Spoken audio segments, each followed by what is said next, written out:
കോൺഗ്രസിൽ തിരുവഞ്ചൂർ രാധാകൃഷ്ണൻ ഒരു ഗംഭീര താരമാണ്. നിയമസഭയിൽ പൊതുവെ ബലം കുറഞ്ഞ പ്രതിപക്ഷത്തിന് തിരുവഞ്ചൂരിനെ പോലെ ഒരാൾ ഉണ്ട് എന്നതുതന്നെ വലിയ ആശ്വാസമാണല്ലോ. ഭരണപക്ഷവും സ്പീക്കറും കൂടി കഴുത്തുഞെരിച്ചു കൊല്ലാനിറങ്ങിയാൽ തിരുവഞ്ചൂരിനെ പോലെ ഒരാളുണ്ടെങ്കിൽ എന്തു പേടിക്കാനാണ്? അങ്ങനെ പോരാടാൻ ഇറങ്ങിയതായിരുന്നു തിരുവഞ്ചൂർ.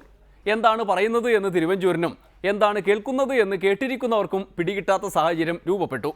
അപ്പോൾ പിന്നെ അടുത്ത ഒരു മാർഗം തേടി തിരുവഞ്ചൂർ. അത് സ്പീക്കറോട് എതിരിടുക എന്നതാണ്. ജേക്കബ് തോമസും ഫോൺ ചോർത്തലും എല്ലാം ചേർത്ത് കത്തി കയറുകയായിരുന്നു ഇന്നലെ.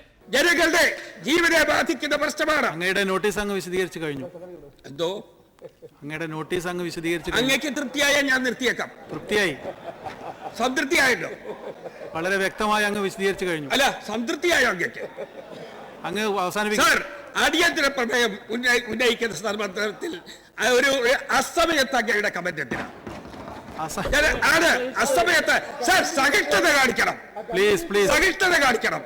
അതാണ് പ്രധാനപ്പെട്ട പ്രശ്നം. അങ്ങ് അവസാനിപ്പിക്കണം എന്നൊരു സൂചന നൽകിയതാണ്. അങ്ങക്ക് സമയമായി തുടങ്ങി. Please please. എന്റെ സമയം അങ്ങ് തീരുമാനിച്ചാൽ എനിക്ക് സന്തോഷം. അത് പിന്നെ അങ്ങനെയാണല്ലോ. സ്പീക്കർ സമയം തീരുമാനിച്ചാൽ തിരുവഞ്ചൂരിന് സന്തോഷിക്കാതിരിക്കാൻ കഴിയില്ല. പക്ഷേ ഇങ്ങനെ സമയപരിധി വച്ചാൽ ഈ നിയമസഭയിലല്ലാതെ പിന്നെ എവിടെ പോയി പ്രസംഗിക്കും തിരുവഞ്ചൂർ? ഇത് പറയാം, മറ്റേതെങ്കിലും സ്ഥലത്ത് പറയൂ. അതിനെ സംബന്ധിച്ചല്ല, അങ്ങയുടെ നോട്ടീസിനെ സംബന്ധിച്ച് പറയൂ. എന്റെ നോട്ടീസിനെ കുറിച്ച് പറഞ്ഞപ്പോൾ അങ്ങാണ് ഇന്റർഫിയർ ചെയ്തത്. പ്ലീസ്. അങ്ങ് ഇന്റർഫിയർ ചെയ്ത് പറഞ്ഞു അങ്ങക്ക് സംതൃപ്തിയായത്. അങ്ങക്ക് സംതൃപ്തിയായ പിന്നെ ഗവൺമെന്റിനോട് തൃപ്തിപ്പെട്ടാൽ മതി. എന്റെ പ്രശ്നം തീർന്നു. സർ, അങ്ങ് ഗവൺമെന്റിന് ഇഷ്ടപ്പെട്ടോ എന്ന് അങ്ങോട്ട് ചോദിക്കട്ടെ. അങ്ങ് എന്നോട് എന്തിനാ വാദപ്രതിവാദത്തിന് വന്നത്? പ്ലീസ് സർ, എന്നോട് വാദപ്രതിവാദത്തിന് എന്തിനാ വരുന്നത്? ദയവായിട്ട് സ്വതന്ത്രമായി ഒരു പ്രതിപക്ഷ മെമ്പർക്ക് പ്രവർത്തിക്കുന്നതിന് വേണ്ടിയുള്ള അവകാശം അങ്ങ് പ്രൊട്ടക്ട് ചെയ്യണം. സംസാരിക്കുന്ന എല്ലാ അംഗങ്ങൾക്കും വേണ്ടിയാണ്. ദയവായി അങ്ങ് മനസ്സിലാക്കുക. ചെയർ എല്ലാ അംഗങ്ങൾക്കും വേണ്ടിയുള്ളത് അങ്ങ് പറയുകയാണെങ്കിൽ എന്റെ കാര്യം കൂടി അങ്ങ് നോക്കണ്ടേ? എല്ലാ അംഗങ്ങൾക്കും കൂടിയാണ് എന്റെ കാര്യം കൂടി അങ്ങ് നോക്കണ്ടേ? അഖിലല്ലേ എല്ലാ അംഗങ്ങളും ആകും. അതെയോ എല്ലാ അംഗങ്ങളും തീരുമാനിച്ചാണ് തിരുവഞ്ചൂർ. സർ, 9 മിനിറ്റ് പോലും ആയിട്ടില്ല. പ്ലീസ് ദയവായി മനസ്സിലാക്കുക. സർ, എനിക്ക് ഞാൻ അങ്ങയോട് തർക്കിക്കല്ല. ഞാൻ എഴുതേക്കുമ്പോ എന്നും അങ്ങൊരു തർക്കം കൊത്തി വരുന്നുണ്ട്. ഇല്ല. ദയവായിട്ട് ആ നിലപാട് വേണ്ട. ഒരു മെമ്പറിന് അവകാശമുണ്ട്. ആ അവകാശം ഇവിടെ അടിയറ വെച്ചുകൊണ്ട് പോകുന്ന പ്രശ്നമേ ഇല്ല. യാതൊരു തെറ്റിദ്ധാരണ വേണ്ട. സമയത്തിന് വേണ്ടി വാദിച്ച് തിരുവഞ്ചൂർ രാധാകൃഷ്ണൻ എത്ര സമയം വെറുതെ കളഞ്ഞു? ഈ സമയം കൊണ്ട് അടിയന്തര പ്രമേയം തന്നെ അവതരിപ്പിക്കാമായിരുന്നു. എന്തായാലും തിരുവഞ്ചൂർ ഇങ്ങനെ നേരമില്ല എന്ന പരാതിക്ക് വേണ്ടി നേരം കളഞ്ഞത് വിഷയത്തെക്കുറിച്ചൊന്നും പറയാനില്ലാത്തത് കൊണ്ടാണെന്ന് മുഖ്യമന്ത്രി തിരിച്ചടിച്ചു.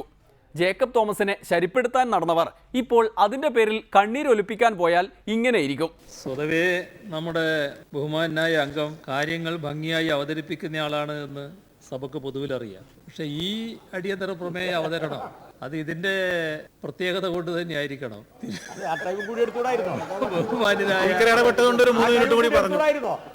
സ്പീക്കർക്കെതിരെ പറഞ്ഞു നേരം കളഞ്ഞു. ബഹുമാനായ തിരുവഞ്ചൂർ രാധാകൃഷ്ണൻ തന്നെ അദ്ദേഹം നേരത്തെയുള്ള ആഭ്യന്തരമന്ത്രി കൂടിയാണല്ലോ. അപ്പോൾ ഇതിൻ്റെ ഒരു പരിഹാസ്യത അറിയാവുന്നതുകൊണ്ട് എത്ര വാദിച്ചിട്ടും ഇതിൻ്റെ കാര്യങ്ങൾ അവതരിപ്പിക്കാൻ കഴിയുന്നില്ല എന്ന നിലയാണ് വന്നത് സർ. അതാണ് അങ്ങ് ഒരു ചെറിയ കമന്റ് പറഞ്ഞപ്പോൾ അതിൽ അദ്ദേഹം കയറി പിടിക്കാൻ ഇടയായത്. എനിക്ക് പറയാനുള്ളത് മുഴുവൻ പറഞ്ഞിട്ടേ ഞാൻ പോകാം. 58ാമത്തെ വയസ്സിൽ എനിക്ക് ശുക്രദശയെന്ന് എന്റെ ഈ കൈ നോക്കി ഒരുപാട് പേര് പറഞ്ഞിട്ടുണ്ട്. ഇപ്പൊ എനിക്ക് 58 നടപ്പാ. ഇവിടെ കിടന്നെങ്കിലും ബഹളം ഉണ്ടാക്കിയ ഇനി ഒരു നിമിഷം അവിടെ നിന്ന് ഒറ്റ ചവിട്ടന്റെ കൂമ്പേക്കറിയോ. നമുക്ക് പോവാം. അപ്പോഴും തിരുവഞ്ചൂർ ആയതുകൊണ്ട് മുഖ്യമന്ത്രിക്ക് രക്ഷ കിട്ടില്ല. കാരണം അടുത്ത വാദങ്ങളുമായി അദ്ദേഹം ഏതു നിമിഷവും പ്രത്യക്ഷപ്പെടും. മുഖ്യമന്ത്രിയല്ല ആര് വെറുതെ വിട്ടാലും തിരുവഞ്ചൂരിനെ ഏത് ഘട്ടത്തിലും ഒന്ന് കൈകാര്യം ചെയ്യാൻ ആഗ്രഹിച്ചു നടക്കുന്ന എം മണി വെറുതെ ഇരുന്നില്ല. പണ്ട് 1, 2, 3യുടെ പേരിൽ തന്നെ അകത്താക്കിയ ആഭ്യന്തരമന്ത്രിയല്ലേ മണിയാശാൻ കയറി അങ്ങ് കൈകാര്യം ചെയ്തു. അതിന്റെ പേരിൽ പറയുന്ന കേട്ട ഇവരെന്തോ പറയുന്നത്. ബഹുമാനപ്പെട്ട പ്രതിപക്ഷ നേതാവ് തന്നെ എന്താണ് ആഭ്യന്തര വകുപ്പ് കൈകാര്യം ചെയ്ത മാന്യദേഹം തന്നെ എന്താ പറയുന്നതെന്ന് എനിക്ക് അത്ഭുതമാണ് തോന്നിയത്. അതോ തിരുവഞ്ചൂർ രാധാകൃഷ്ണൻ മുൻ മന്ത്രി അദ്ദേഹം ഇവിടെ പ്രസംഗിക്കുന്നത് കേട്ടു. ഓഹോ, ഗംഭീരമായിരുന്നില്ലേ നിങ്ങൾ പോലീസിനെ കൈകാര്യം ചെയ്തത്? അതുകൊണ്ട് അതൊന്നും പറഞ്ഞ് ഈ ഗവൺമെന്റിനെ പറഞ്ഞിരുത്താൻ നോക്കണ്ട. ഈ ഗവൺമെന്റ് കാലാവധി പൂർത്തിയാക്കുന്നതിന് മുമ്പ് ജനങ്ങൾക്ക് നൽകിയ വാഗ്ദാനം പൂർണ്ണമായും നടപ്പിലാക്കുമെന്ന കാര്യത്തിൽ യാതൊരു സംശയവുമില്ല. നിങ്ങൾ പിഴയ്ക്കാതെ ഒന്ന് കാത്തിരിക്കെ ഞങ്ങൾക്കൊരു അവസരം താ എന്നാണ് എനിക്ക് പ്രതിപക്ഷ നേതാക്കന്മാരോട് ഈ അവസരത്തിൽ അഭ്യർത്ഥിക്കാനുള്ളത്.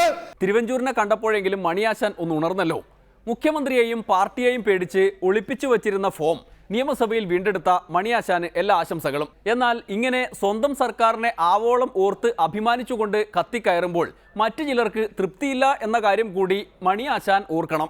ഉദാഹരണത്തിന് എൽദോസ് കുന്നപ്പള്ളിയുടെ കാര്യമെടുക്കുക. സർക്കാരിൻ്റെ അരി എത്തിയിരിക്കുകയാണ്. സർക്കാരിൻ്റെ അരി എത്തിയെന്ന് പറഞ്ഞാൽ അതിന് വേറെ അർത്ഥം കൂടിയുണ്ട് എന്ന് നിങ്ങൾക്കറിയാം. UDF-ന്റെ മുൻ മന്ത്രി ബഹുമാനപ്പെട്ട അനൂപ് ജേക്കബ് ഇവിടെ ഇരിക്കുന്നുണ്ട്.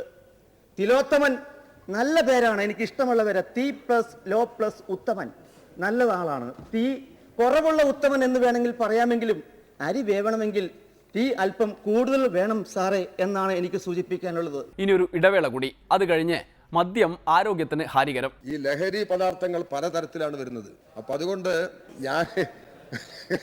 ഞാനിത് ഉപയോഗിക്കുന്ന ആളല്ലേ.